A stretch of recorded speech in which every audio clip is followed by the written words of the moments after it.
Good morning students. अपना next topic हैगा simple harmonic motion. Simple harmonic motion अपना की हुंदा हैगा, मतलब कोई भी पार्टिकल अगर कोई भी एक state line they which move करदा, ठीक है, टी टाइम इंटरवल दे विच, तां उसनूं आपां कहांगे भी वो की हैगा, simple harmonic motion they which move कर रहा हैगा। इसनूं अगर आपां ने की लिखिआ हैगा ना, एक पार्टिकल सिंपल हारमोनिक मोशन होएगा if it move in straight line such that its acceleration होएगी जी वो फिक्सड पॉइंट के अंडर लाइन के दौरान इट्स प्रोपोर्शनल होएगी वो जिन्ना भी उसका डिस्टेंस होएगा फिक्सड पॉइंट तो, मतलब एक अपना अगर फिक्सड पॉइंट तो लेके जो भी डिस्टेंस हैगा उसके प्रोपोर्शनल होएगी एक्सीलेशन। विलोसिटी अपने को फाइंड करने का फॉर्मूला तो mu A square minus x square है। कहते अगर अपने को एक्स इक्वल टू जीरो मतलब डिसप्लेसमेंट जीरो आ, दैन एक्स की इक्वल टाइम टी के उपर मीन पोजीशन के उपर, तो ए साइन म्यू रूट टी। अगर अपने को एक्सट्रीम पोजीशन से लैट करना, अपने एक्सट्रीम पोजीशन तो अपने फाइंड करना, तो अपने को कॉज वाली वैल्यू फाइंड करोगे। अगर मीन पोजीशन तो फाइंड करना then a sine root mu t वाली। ਹੁਣ एक्सीलेशन का फॉर्मूला होएगा ਤੁਹਾਡੇ ਕੋਲ माइनस म्यू एक्स, वेलोसिटी का दिस, टाइम फाइंड करना मतलब टोटल टाइम कितना मेजर किया उन्हें, then 2 pi upon root mu. Frequency find करने का फॉर्मूला होएगा 1/t root mu 2 pi. Next हुण एग्जाम्पल है तुहाडी, कहंदी एक पार्टिकल मूव कर रहा सिंपल हारमोनिक मोशन दे विच, टाइम पीरीयड कितना ले रहा टोटल वो 30 ले रहा हैगा, तो 5 सैकेंड के मतलब 15 सेंटीमीटर ट्रैवल करता है वो रैस्ट पोजीशन तो 5 सैकेंड के 5 सैकेंड के टाइम 5 सैकेंड के 15 सेंटीमीटर कवर कर लेंदा। अपने एंपलीट्यूड फाइंड करना, मैक्सीमम वेलोसिटी फाइंड करनी है, तो वेलोसिटी फाइंड करनी है एंड पॉइंट के उपर, ठीक है। हुण देखो टी कि हुंदा अपने को दिता हुआ अपन 30 सैकेंड, टी की वैल्यू कितनी हैगी 2 pi upon root mu, t की वैल्यू 30 वैल्यू पुट की, तो रूट म्यू कितना आ गया तुहाडे कोल पाई अपॉन 15। अपना ए की है एंपलीट्यूड आ, टोटल ए आ, अगर अपने इसनूं लैट कर लिया भी ये कोई एक्स होएगा तो इसनूं किवें फाइंड करोगे, ए दे विचों 15 माइनस किया दैन एक्स आ गया। एक्स की वैल्यू की हुंदी अपने को अगर एक्सट्रीम पोजीशन के उपर देखनी है तो A cos root mu t, x की वैल्यू पुट की, ठीक है, कॉज ए म्यू की वैल्यू पुट करती, टाइम किन्ने तो कहा सी तुहानूं फाइंड करने नूं 5 सैकेंड तो कहा सीगा, तो तुसीं ने 5 वैल्यू पुट करती। नैक्सट हुण तुहाडे कोले इसनूं सॉल्व करोगे ए की वैल्यू 30 आ जूगी, मतलब एंपलीट्यूड तुहाडा 30 आ गया। मैक्सीमम वेलोसिटी फाइंड करने का फॉर्मूला कितना हुंदा हैगा रूट म्यू ए, तो इसके लिए म्यू की वैल्यू पुट की, ए की वैल्यू पुट की, तुहाडा आंसर आ गया। नैक्सट हुण अपने कोले वी स्केयर वेलोसिटी फाइंड करने का फॉर्मूला कितना हुंदा mu root A square minus x square. Mu की वैल्यू पुट कर लोगे तुसीं, ए की वैल्यू 30 आई सी तो 30 का स्केयर 900, एक्स की वैल्यू कितनी आ गई तुहाडे कोले 225। एक्स किद्दां फाइंड की देखो तुसीं ने, एक्स की इक्वल सी ए माइनस 15 इक्वल सी ए की वैल्यू 30 पुट की, 30 माइनस 15 कितना आ गया 15 आ गया, तो 15 का स्केयर 225 होएगा। इसनूं सॉल्व करोगे तो तुहाडी वेलोसिटी आ जूगी। अगे ये सीगा हॉरीजेंटल इलास्टिक स्ट्रिंग, आपां लैट करते हैं भी अपनी कोई एक ओ तो लैके ए तक एक स्ट्रिंग आ जिसकी नैचुरल लेंथ अपने को कितनी है एल आ गई, ठीक है।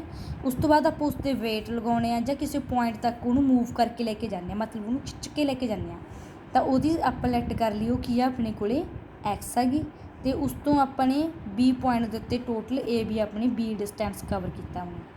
कहते let one and elastic string का फिक्स कर लिया अपने वो उपर, तो समूथ प्लेन टेबल के उत्ते उन्होंने लैट किया भी ओ एल वो नैचुरल लेंथ आ, तो वो जेकर अपने इलास्टिक लेंथ मतलब एक्स फाइंड करनी है कितनी हुई हैगी, तो एक्स का फॉर्मूला की है टी टाइम के उपर एल अपॉन लैमडा ए। अगर टी की वैल्यू फाइंड करनी है तो कितनी आजू lambda A x upon L. Time period का फॉर्मूला की हो तुहाडा हुण कोले, पहला की हुंदा सीगा 2 पाई अपॉन रूट म्यू, तो हुण की होएगा 2 pi into root m l by lambda. हुण तुहाडे कोले एम की होएगा मतलब किन्ने मास अटैच किया तुसीं नाल उसदे। एग्जाम्पल है तुहाडी अगे एक मास जिहदा 4 kg is suspend from a light elastic string लई है जिसके उपर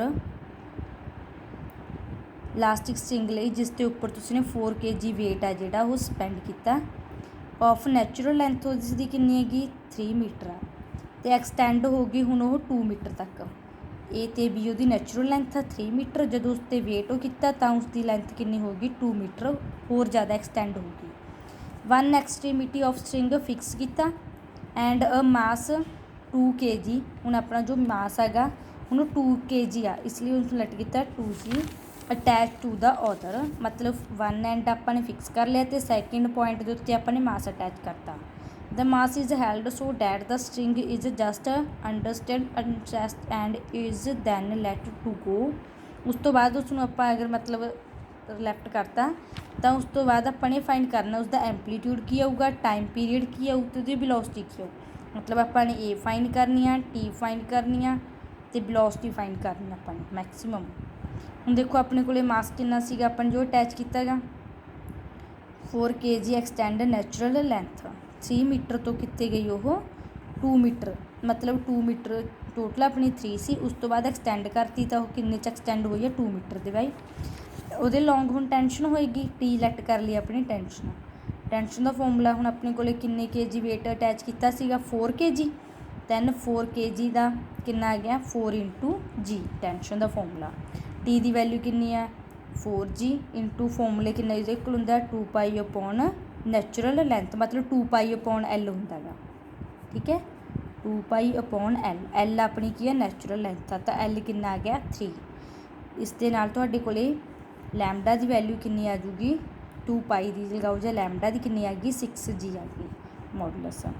ਈ ਕੋਈ ਲੈਟ ਕੀਤੀ ਹੁਣ ਆਪਣੀ ਉਹਦੀ ਐਕਸਟੈਂਸ਼ਨ ਸੀਗੀ, ਦੈਨ 2g ਵੇਟ ਅਟੈਚ ਕੀਤਾ ਸੀ ਜਦੋਂ ਆਪਾਂ ਨੇ, ਠੀਕ ਹੈ ਦੈਨ 2g ਵੇਟ ਅਟੈਚ ਕੀਤਾ, ਦੈਨ ਉਹ ਕਿਹਦੀ ਇਕੁਅਲ ਆ πe/ ਨੈਚੁਰਲ ਲੈਂਥ L।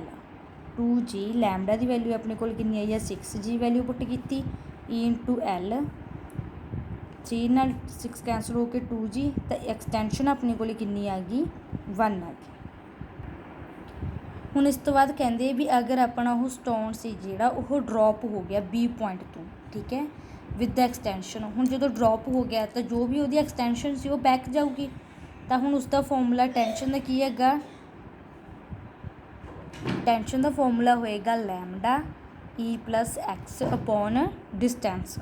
ਇਸ ਦੇ ਵਿੱਚ ਵੀ ਆਪਣੀ ਇਹੀ ਸੀ ਟੋਟਲ ਡਿਸਟੈਂਸ ਸੀਗਾ, ਦੇਖੋ ਆਪਣੇ ਆਹ ਕੀਤਾ ਉਦੋਂ ਵੀ ਕੀ ਸੀਗਾ 2 ਲੈਮਡਾ, ਮਤਲਬ ਉਹਦੀ ਆਪਾਂ ਲੈਟ ਕੀਤੀ ਸੀ ਕੋਈ ਲੈਮਡਾ ਐਕਸਟੈਂਸ਼ਨ ਸੀਗੀ ਅਤੇ ਆਪਣੇ ਕੋਲ ਨੈਚੁਰਲ ਲੈਂਥ ਸੀਗੀ ਲੈਮਡਾ। ਤਾਂ ਹੁਣ ਇਸ ਦੇ ਅਕੋਰਡਿੰਗ ਇਹ ਟੈਂਸ਼ਨ ਦਾ formula lambda E + x/ distance. Extension ਕਿੰਨੀ ਆਈ ਹੈ ਤੁਹਾਡੀ ਆਪਾਂ ਨੇ ਹੁਣ ਫਾਈਂਡ ਕੀਤੀ ਹੈ 1 + x/3।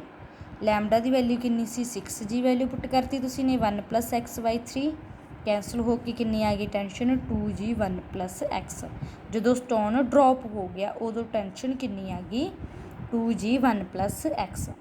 Location of motion the find ਕਰਨੀ ਆ, ਠੀਕ ਹੈ ਤਾਂ ਹੁਣ ਉਸਦਾ ਫਾਰਮੂਲਾ 2f ਕਿਹਦੇ ਇਕੁਅਲ ਆ ਮੋਸ਼ਨ ਦਾ, ਟੋਟਲ ਆਪਣੀ ਐਕਸਟੈਂਸ਼ਨ ਕਿੰਨੀ ਸੀਗੀ 2g ਅਤੇ ਉਸ ਦੇ ਵਿੱਚੋਂ ਹੁਣ ਜੋ ਆਪਣੀ ਅਟੈਚ ਕਰਕੇ ਇਹ ਕਿੰਨੀ ਆਈ ਹੈ 2g 1 + x, ਇਸ ਦੇ ਵਿੱਚੋਂ ਮਾਈਨਸ ਕੀਤੀ ਤਾਂ ਤੁਹਾਡਾ ਆਨਸਰ f ਕਿਹਦੇ ਇਕੁਅਲ ਆ ਗਿਆ -g x ਦੇ ਇਕੁਅਲ ਆ ਗਿਆ। ਪਰ ਆਪਣੇ ਕੋਲ ਐਕਸੀਲੇਸ਼ਨ f ਕਿਹਦੇ ਇਕੁਅਲ ਹੁੰਦੀ ਆ -μx ਦੇ ਇਕੁਅਲ ਹੁੰਦੀ ਆ। ਜਦੋਂ ਇਹਨਾਂ ਦੋਨਾਂ ਨੂੰ ਕੰਪੇਅਰ ਕੀਤਾ ਦੈਨ μ ਕਿਹਦੇ ਇਕੁਅਲ ਆ ਗਿਆ g ਦੇ ਇਕੁਅਲ ਆ ਗਿਆ। ਇਹ ਆਪਣਾ ਫਾਰਮੂਲਾ ਹੈਗਾ ਅਤੇ ਇਸ ਦੇ ਅਕੋਰਡਿੰਗ ਆਪਣਾ ਇਹ ਆਨਸਰ ਆਇਆ। ਤਾਂ ਹੁਣ μ 'ਤੇ ਜਦੋਂ ਇਹਨਾਂ ਦੋਨਾਂ ਨੂੰ ਕੰਪੇਅਰ ਕੀਤਾ ਦੈਨ μ ਕਿਹਦੇ ਇਕੁਅਲ ਆ ਗਿਆ g ਦੇ ਇਕੁਅਲ ਆ ਗਿਆ। ਐਂਪਲੀਟਿਊਡ ਕਿੰਨਾ ਤੁਹਾਡਾ 1 ਹੈਗਾ। ਟਾਈਮ ਦਾ ਫਾਰਮੂਲਾ ਕੀ ਸੀ 2π/√μ, μ ਦੀ ਵੈਲਿਊ g ਪੁੱਟ ਕਰਤੀ ਤੁਹਾਡਾ ਆਨਸਰ ਆ ਗਿਆ। ਮੈਕਸੀਮਮ ਵੈਲੋਸਿਟੀ ਦਾ ਫਾਰਮੂਲਾ ਹੁੰਦਾ a√μ, a ਦੀ ਵੈਲਿਊ 1 ਪੁੱਟ ਕੀਤੀ, u ਦੀ ਜਗ੍ਹਾ 'ਤੇ g ਦੀ ਵੈਲਿਊ ਕਿੰਨੀ ਹੁੰਦੀ 9.8 ਦੈਨ 3.13 ਆਨਸਰ ਆ ਗਿਆ ਤੁਹਾਡਾ।